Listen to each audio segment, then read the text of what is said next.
قرآن مجید compose کیسے کیا گیا ہے۔ قرآن مجید کے اندر ٹوٹل 30 سپارے ہوتے ہیں، 114 صورتیں ہوتی ہیں۔ اب 114 صورتوں کو فردر کیٹیگرائز کیا گیا ہے مکی اور مدنی صورتوں کے اندر۔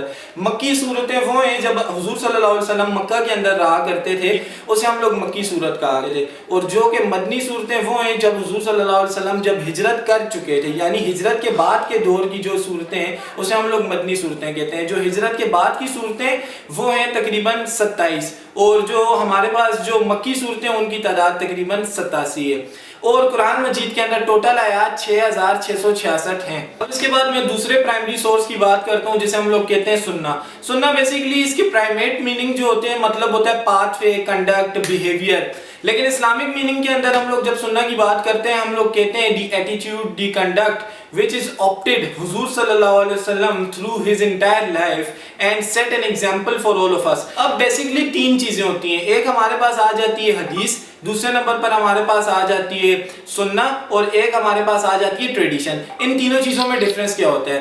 سب سے پہلے نمبر پر ہمارے پاس آ جاتی ہے حدیث۔ حدیث یعنی حضور صلی اللہ علیہ وسلم نے جس چیز کی تلقین کی ہو اپنے ورڈز کے ذریعے اور لوگوں کو بتایا ہو کہ آپ لوگ بھی ایسا نہ کرو، ایسا کرو، یہ چیز آپ لوگوں کے لیے بھلائی کے لیے، یہ چیز آپ لوگوں کے لیے نہیں ہے، تو وہ آپ لوگوں کی حدیث کہلاتی ہے۔ اب سننا کیا ہوتا ہے؟ جب اسی حدیث کو اپنے ایکشن کے تھرو پرفارم کیا جائے، ایکٹ کیا جائے، کہ اگر حضور صلی اللہ علیہ وسلم نے مثال کے طور پر بتا دیا کہ یہ نماز ہے، 5 نمازیں آپ لوگوں نے پڑھنی ہے، یہ حدیث آ گئی۔ اب جب حضور صلی اللہ علیہ وسلم نے وہ ایکشن پرفارم کر کے بتا دیا کہ آپ لوگوں نے بھی اس طریقے سے نماز پڑھنی ہے، آپ لوگوں نے بھی آنے والے لوگوں کو بتانا ہے، اور جب ہم حضور صلی اللہ علیہ وسلم کے اس ایکٹ کو پرفارم کریں گے وہ ہمارے لیے سننا بن جائے گی۔ تیسرے نمبر پر چیز آتی ہے ٹریڈیشن۔ ٹریڈیشن کیا چیز ہوتی ہے؟ ٹریڈیشن عام طور پر ہم لوگ استعمال کرتے ہیں ورڈ ٹریڈیشن کا رسم و رواج کے لیے، تو اس جگہ پر بھی ہم لوگ اس سے سینس لے سکتے ہیں کہ ٹریڈیشن کا کیا مطلب ہوتا ہے۔ دیکھیں میں نے بتا دیا سننا اور حدیث میں نے آپ کے ساتھ ارلی آن ڈسکس کر لی۔ ٹریڈیشن یہ ہوتا ہے جب حضور صلی اللہ علیہ وسلم نے کسی چیز کی تلقین کی، اس کے بعد حضور صلی اللہ علیہ وسلم نے اسے پرفارم بھی کیا تھرو ہز انٹائر لائف، اور اس کے بعد وہ چیز کسی اتھینٹک سورس کے ذریعے اپروو ہوتے ہوتے ہوتے ہوتے ہمارے تک پہنچی، وہ ٹریڈیشن آ گئی۔ جیسے مثال کے طور پر ہم لوگ کہتے ہیں کہ مسلمان کے لیے داڑھی رکھنا، حضور صلی اللہ علیہ وسلم نے اس کی تلقین بھی کی، تلقین کرنے کے ساتھ ساتھ وہ کام خود بھی کیا، اور وہ جو ہمارے مجتہد تھے یعنی ہمارے جو اسلامک سورسز تھے یعنی کمپینین تھے حضور صلی اللہ علیہ وسلم کے صحابہ کرام، ان کے تھرو یہ چینل نیٹ ورک چلتے چلتے چلتے چلتے چلتے چلتے آج کے مسلمان تک پہنچا، تو اس کو ہم لوگ کہتے ہیں ٹریڈیشن۔ ٹریڈیشن اتھینٹک کس صورت میں ہو سکتا ہے؟ ٹریڈیشن کے لیے ہمارے پاس ہوتی ہے ایج آف رپورٹنگ کو ہم لوگ کنسیڈر کرتے ہیں۔ ایج آف رپورٹنگ کیا ہوتی ہے؟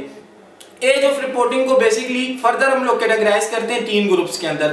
پہلے نمبر پر ہمارے پاس گروپ آ جاتا ہے کمپینین آف حضرت محمد صلی اللہ علیہ وسلم۔ کمپینین آف حضرت محمد صلی اللہ علیہ وسلم کا مطلب صحابہ کرام جنہوں نے اپنی تھرو انٹائر لائف کے اندر حضور صلی اللہ علیہ وسلم کو اپنی نیکڈ آئی کے ساتھ دیکھا ہو۔ جیسے کہ حضور صلی اللہ علیہ وسلم نے کسی چیز کی اگر تلقین کی، انہوں نے حضور صلی اللہ علیہ وسلم کو سنا ہو یا اس بات کو لکھ لیا ہو، ان لوگوں سے جو ہمیں ٹریڈیشن ملتی ہے وہ ہمارے پاس اتھینٹک ہوتی ہے۔ پھر اس کے بعد جب اصحابہ کرام سے آگے لوگوں کو ملتی ہے companion to successor, companion to successor, وہ حدیث جو ہوتی ہے یعنی وہ ان لوگوں نے جو سکسیسر ہوتے ہیں انہوں نے حضور صلی اللہ علیہ وسلم کو نہیں دیکھا ہوتا، انہوں نے ان لوگوں کو دیکھا ہوتا ہے اصحابہ کرام کو جنہوں نے حضور صلی اللہ علیہ وسلم کو دیکھا ہوتا ہے۔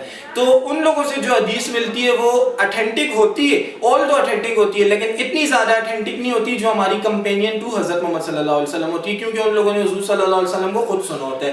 تیسری کیٹیگری ہمارے پاس آ جاتی ہے successor to successor. Successor to successor وہ ہوتے ہیں جنہوں نے نہ کمپینین کو دیکھا ہوتا ہے نہ ہی حضور صلی اللہ علیہ وسلم کو دیکھا ہوتا ہے، انہوں نے خالی ان لوگوں کو سنا ہوتا ہے جنہوں نے کمپینین کو سنا ہے، آگے سے انہوں نے سکسیسر کو سنا ہے، سکسیسر کے بعد ہم لوگوں کو پہنچائی، یعنی سکسیسر ٹو سکسیسر۔ ٹریڈیشن جو ہے ہمارے پاس ٹریڈیشن 2 کیٹیگریز کے اندر آ جاتی ہے۔ ہمارے پاس آ جاتی ہے کنٹینیوس اینڈ ڈسکنیکٹڈ ٹریڈیشن، دوسرے نمبر پر آتی ہے tradition which is very words of حضرت محمد صلی اللہ علیہ وسلم۔ کنٹینیوس ٹریڈیشن کون سی ہوتی ہے؟ کنٹینیوس ٹریڈیشن وہ ہوتی ہے جس کے راوی پراپر طور پر موجود ہوں۔ راوی پراپر طور پر موجود سے کیا مراد ہے؟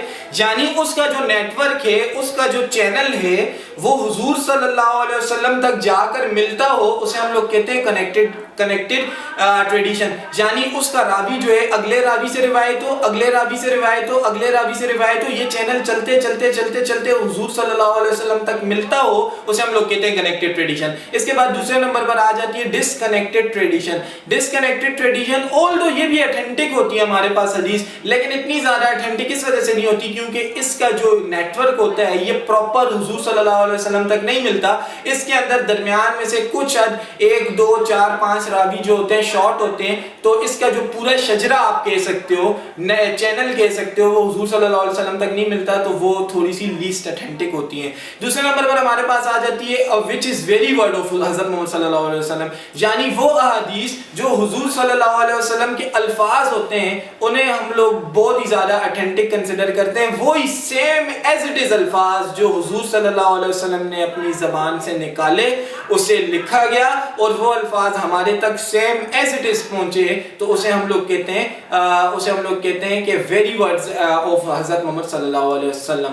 اس کے بعد ہمارے پاس تین چیزیں فردر آ جاتی ہیں. ایک ہوتی ہے ہمارے پاس continuous tradition, well known tradition, اور ایک آئسولیٹڈ ٹریڈیشن. کنٹینیوس ٹریڈیشن بھی just same like continuous tradition ہوتی ہے. یعنی کنٹینیوس کا مطلب کیا ہوتا ہے؟ مسلسل.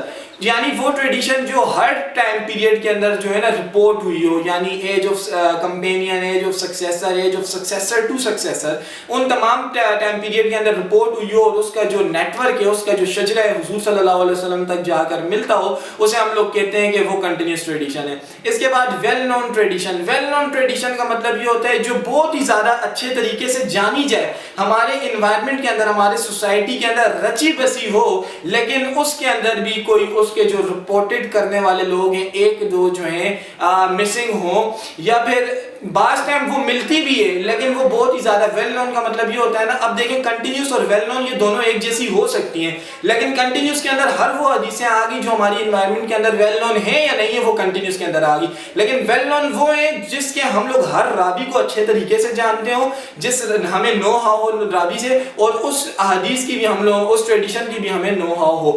آخری نمبر پر ہمارے پاس آ جاتی ہے آئسولیٹڈ. آئسولیٹڈ کا مطلب کیا ہوتا ہے؟ انڈیویجولی، سیپریٹ، علیحدہ. تو آئسولیٹڈ ٹریڈیشن بیسیکلی ہمارے پاس آتی ہے وہ ٹریڈیشن جو کسی ایک دور کے اندر، کسی ایک ایج کے اندر رپورٹ ہوئی ہو، یا دو ایج کے اندر، یا تین ایج کے اندر، یعنی جس کا نیٹ ورک پورا نہ جڑتا ہو، آئسولیٹ ہو، ایک حدیث ہو، جسے ہم لوگ انگلش کے اندر ویک حدیث کا نام استعمال کرتے ہیں. تو وہ جو حدیث ہوتی ہے وہ اتنی زیادہ اسٹرانگ نہیں ہوتی. تو یہ تھا primary sources of Islamic law. So this is my presentation of today. Thank you.